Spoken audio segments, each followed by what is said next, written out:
Oh my god, lovers! This show is for like 13 and above only, yo! Welcome to Scary Stories, the channel that tells you scary stories. Welcome to Saturday Night Scary Serials on the Scary Stories channel. I'm your hostess, Madeline Starr. Happy Halloween, everyone! The standoff with the evil werewolf continues tonight in Bryan's Lycan Trobles, later in the program. But first, tonight is the big night where Marcia and our hero have to decide whether to perform the ritual that would rid them of Dogman forever. Let's find out what they decide as Life with Dogman continues. Life with Dogman concludes. It was early morning, Halloween. I had just gotten my mother to drive home, had just gotten Marcia and her father to go inside, and all I had to do was walk up the grassy incline, go inside Marcia's family's house, and crash for the evening. Oh, and I had one more thing to do too. I had to get past that Dogman. Which Dogman? The Dogman between me and that front door. If you are in need of waking up fast, you can try any of the normal, boring options. You can drink coffee. You can take a cold shower. That night, I had a third option dumped in my lap. I had a Dogman blocking my path to safety, guaranteed to work better than 3 cups of coffee. Turning around, I double-checked to see if my mom had really driven away. I already had watched her go, but it was instinct. I wanted a way out of this. My head spun in circles. I faked to my left, then broke to my right, heading around the side of the house toward the back. I hoped I could reach the kitchen door before the Dogman did. As I turned the corner, I heard a loud banging sound out front and wondered what was going on back there. I thought in my head about heading back there, but my body never hesitated, and I continued to race toward the back door. When I got there, Marcia was waiting for me. She slammed and locked the door behind me, then bolted up the stairs back toward the front of the house. I knew she was heading up there to help her father, who must have created a distraction to help me out. I was so winded I just collapsed on the stairwell, catching my breath. In time, Marcia and her dad made their way back to where I was, and it seemed that we were all inside and all safe. Even though we could hear at least one of the Dogmen still racing around outside, we all opted to try to get back to bed and try to get some sleep. Marcia and I headed upstairs, and I remember falling asleep while the Dogmen made lots of noise outside all night long. In the morning, Marcia's mom knocked on our door, waking us up. She reminded us that we had agreed to help out at a kid's Halloween party. I remembered making no such agreement. Marcia told me she had volunteered both of us for the gig, and she explained her reasoning for it. We would be in town, on the 3rd floor of an office building, in a neighborhood it would be hard for the Dogman to get to.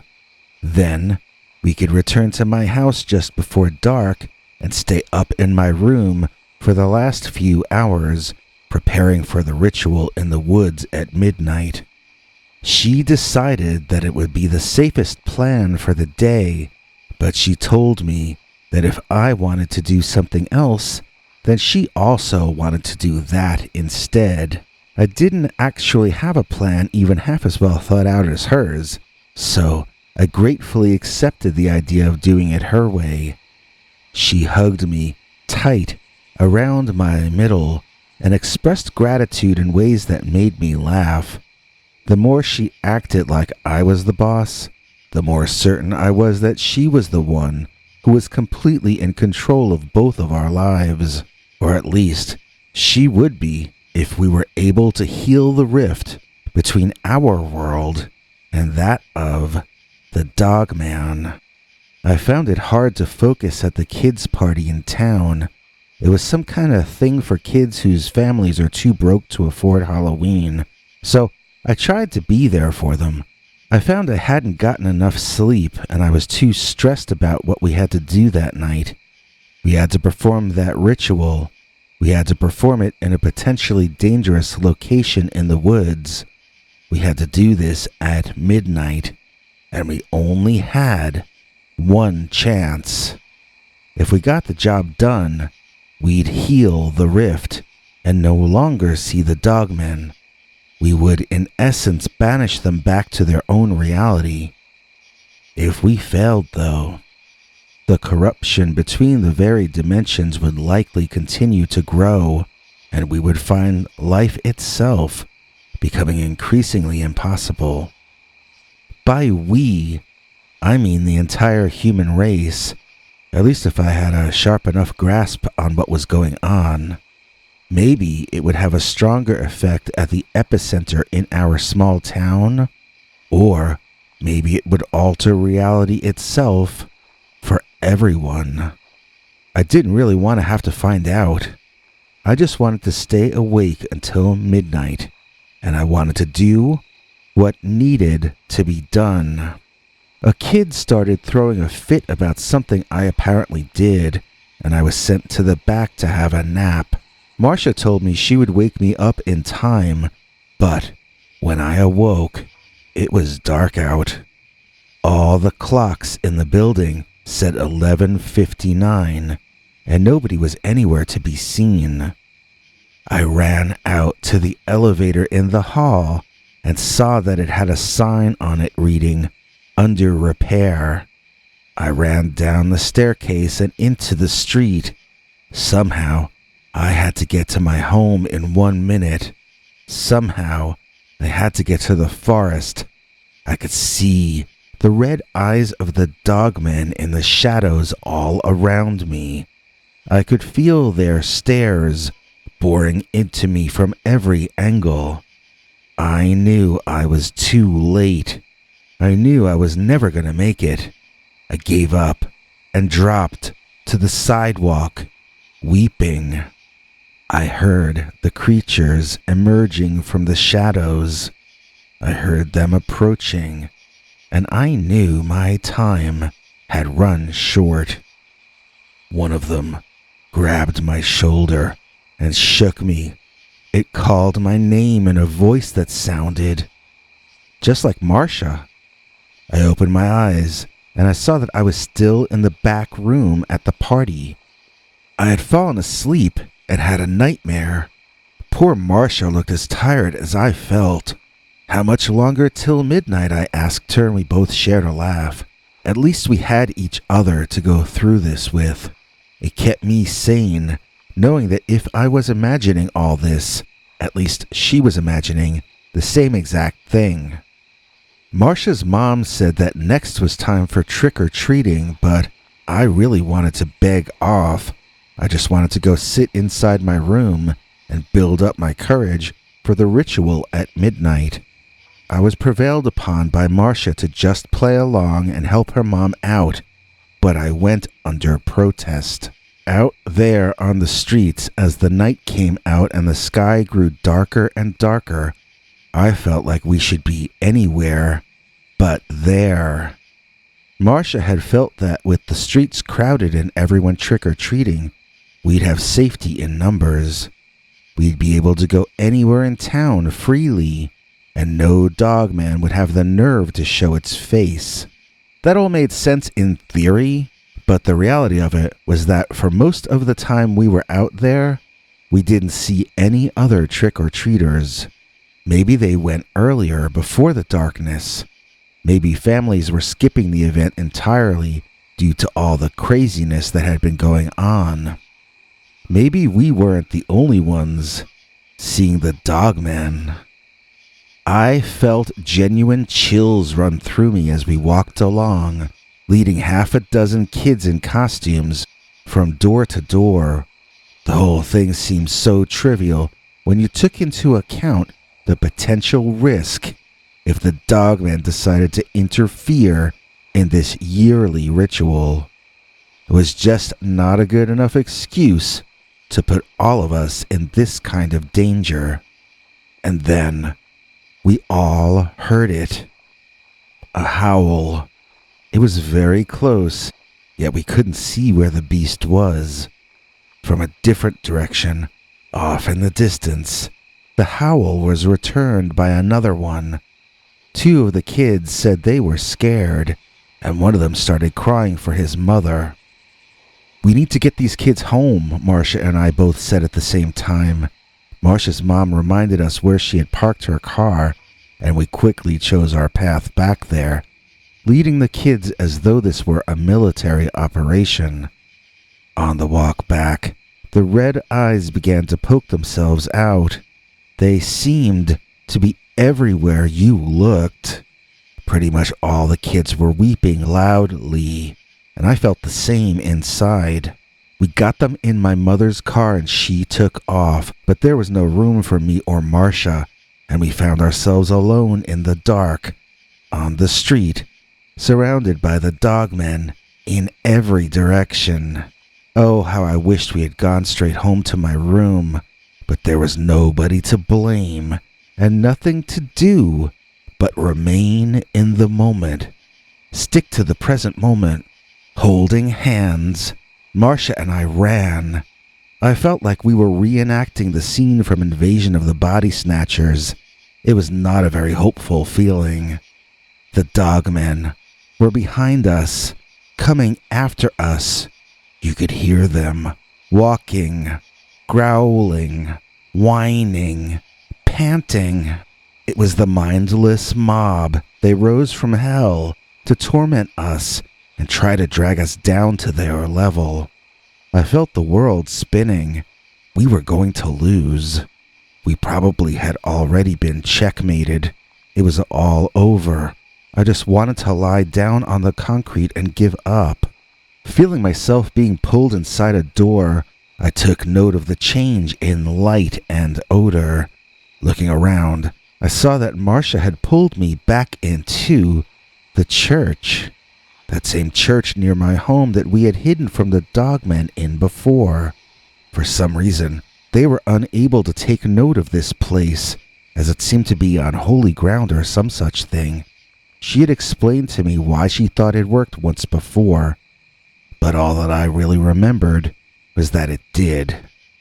We both crawled onto pews and went fast asleep. Waking up after 11 p.m., I nudged Marcia to get her up too. We were on the last leg of our journey.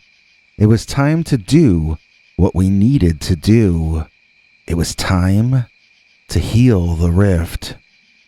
My seed, Marcia panicked. Where did I leave my seed?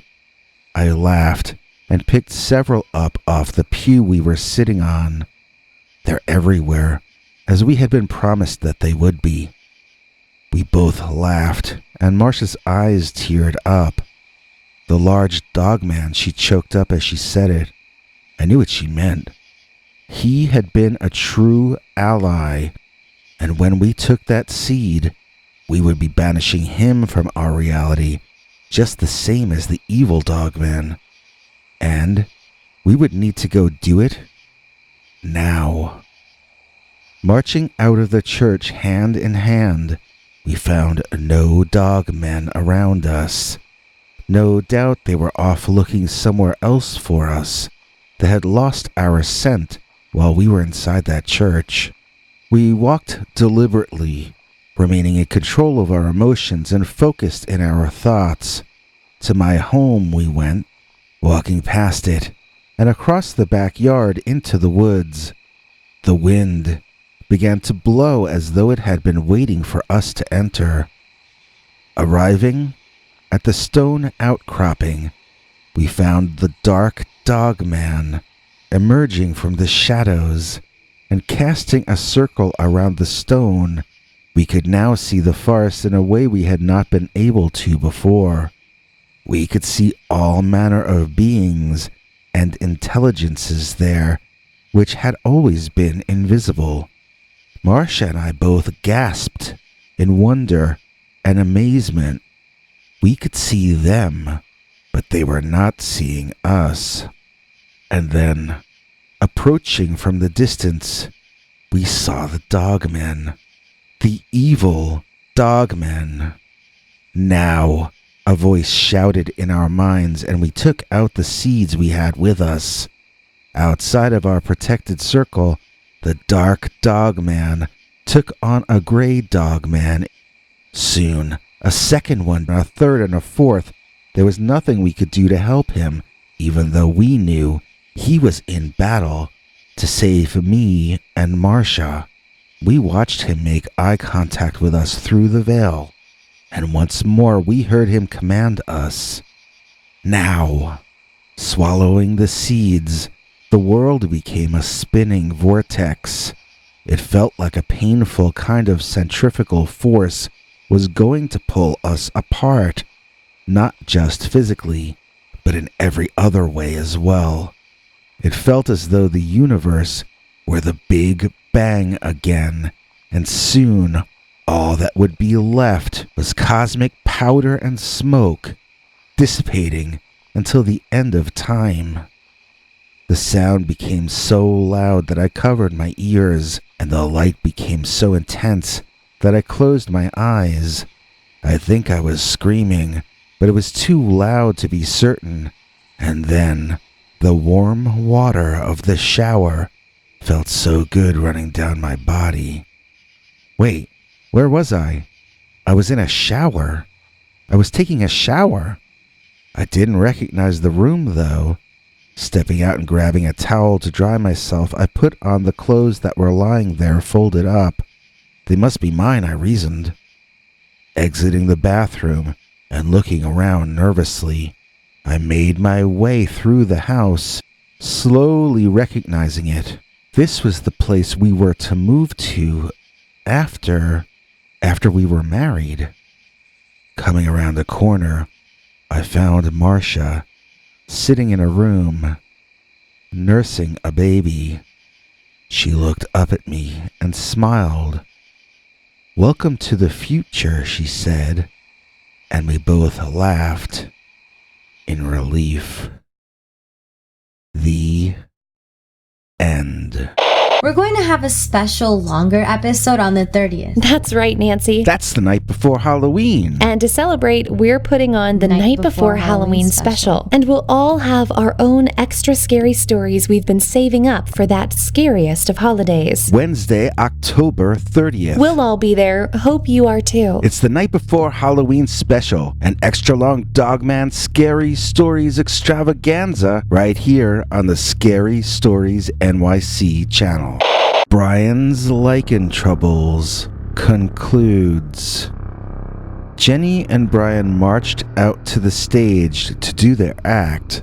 They both noticed that Joe had an alarmed look on his face, but they played it cool. Joe had been controlling the two of them for a month. He had caused Bryan to begin turning into a Lycan when stressed, or whenever it was convenient for Joe.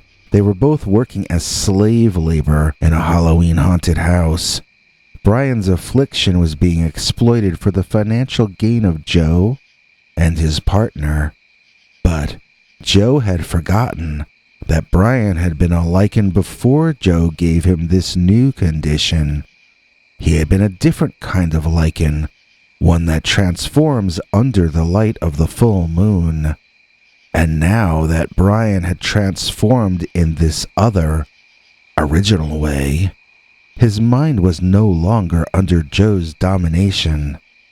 And neither was Jenny's. The two of them set up behind a curtain in the backyard behind the haunted house attraction. They would soon have a crowd large enough in front of them for Jenny to go out and begin her spiel and the show. She knew every word by heart, but this would be the first time she had actually performed the show while under control of her own body. This would be the first time she had done it as herself and not as Joe's puppet. She began her chanting rap, drawing the crowd closer so that she could begin her show. She could see Joe running off, and she knew he understood that she was free from him. Jenny knew it was all a matter of timing now. Either they would get away, or they wouldn't. This realization relaxed her, and as the curtain went up, she launched into the same performance she had gone through dozens of times before, only now she was back in control of her own thoughts and movements, and she knew Bryan was as well. The act led up to Bryan in his Lycan form, stepping on a lever hidden inside the cage, then pretending he was beating the cage open with his brute strength. Jenny chanted through the act faster, as she suspected Joe was going to seal the cage up. It would ruin the act, which was bad for business, but it would prevent the two of them from escaping and give Joe a chance to get them back under control. Jenny never spoke so fast before. She sped through the act, and then came the part for them to attempt to escape. Bryan stepped down on the lever. Nothing happened. He did it again, much harder, and the lever itself broke off. It was too late. Joe had sealed their cage. All hope was lost, and Jenny knew it. She wasn't sure what to do. She just stood there, with her mouth hanging open. But Bryan knew what to do. He beat at that cage with his brute strength. He mashed and mangled those bars, and he managed to pull two apart far enough that he could get between them and force them open further. The performance was so feral, the entire audience was screaming, and some were running for cover. Bryan wriggled out of his cage, grabbing Jenny and commencing to run away. She climbed onto his back and rode the huge dog-headed beast away into the woods and to freedom. The wind blowing through her hair, Jenny never felt so free before. She began to remember more and more about their past and wondered how long these memories would remain in her head. Would it wear off when Bryan returned to normal? She remembered where the hotel was that they had been staying. She remembered where the people were who had their reward money.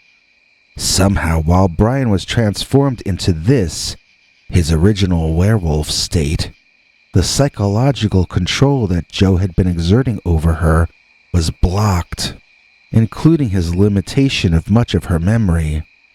She still couldn't remember who Joe really was, or who he was working for. But she knew that if Bryan stayed in this state long enough, all those memories would return as well. The trouble was, each of his transformations was temporary, and he reverted back whenever he got worn out and tired.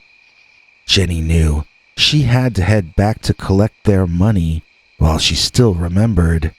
She leaned forward and whispered in the wolf ear of her wolf husband, and he altered course to carry her where they both needed to go. And so, Jenny and Bryan ran off into the west, and once again regained mastery over their own destiny. And so we conclude Bryan's Lycan troubles, at least for now. Join us this week as we commence our all-new Dogman serial, Dogman Daily, which is a large collection of stories from a family claiming generations of cohabitation with dog-headed, upright-walking beasts. Although technically a continuing series, it should be easier to follow if you pick it up in a random episode than this series was. It should work for both binge-watching as well as catching episodes randomly, and we'll be running another short installment every weekday morning at 9:30 a.m. New York City time, in addition to our longer episodes later in the day. Then, don't forget our day before Halloween special this week, It's got nearly all our horror hosts all in one long episode. We've got a really fun Halloween week planned and we hope you can join us for all of it. See you then. Come see those American girls perform semi-live in hologram form on stage at the next Northeast Comic-Con. Meet Batman villains from the Gotham TV show. Watch Will Brierly's artificially intelligent cartoon character interview celebrities. See Debbie, Sophie, Alicia, and Chibi perform on stage. All this plus so much more. Breaking news just added to the show are these stars. Dana DeLorenzo, star of Ash vs. the Evil Dead, the greatest horror comedy series that will ever be. Shake the hand that ended the second lives of so many Deadites. Also, Marty Ross of the New Monkees, Denny Lane from Wings and the Moody Blues, co-writer of Mull of Kintyre. He will actually come hang out with us mortals. Hosted by the king of pop culture himself, Gary Summers. That's the last weekend of November 2019 in Boxborough, Massachusetts, home of the Wolf People. Hey, it's me, Henry Lee Dogman, here to thank those of you who support all of us here at Scary Stories NYC. It really helps us if you click like and if you forward our videos or leave cool comments. If you can, it helps us even more when you let us share our 25 episode and growing collection of uncensored, scary Dogman stories with you by becoming a paid subscriber at peterbernard.com. That's right, join our monthly club and get 25 stories right off the bat, each of them wilder than what we're allowed to tell you on this channel. Then, each Sunday, get another new scary story, usually a Dogman story, but always uncensored and secret, available nowhere else on the planet. Please consider joining us today at peterbernard.com and keep the scary stories coming. Thanks, everyone.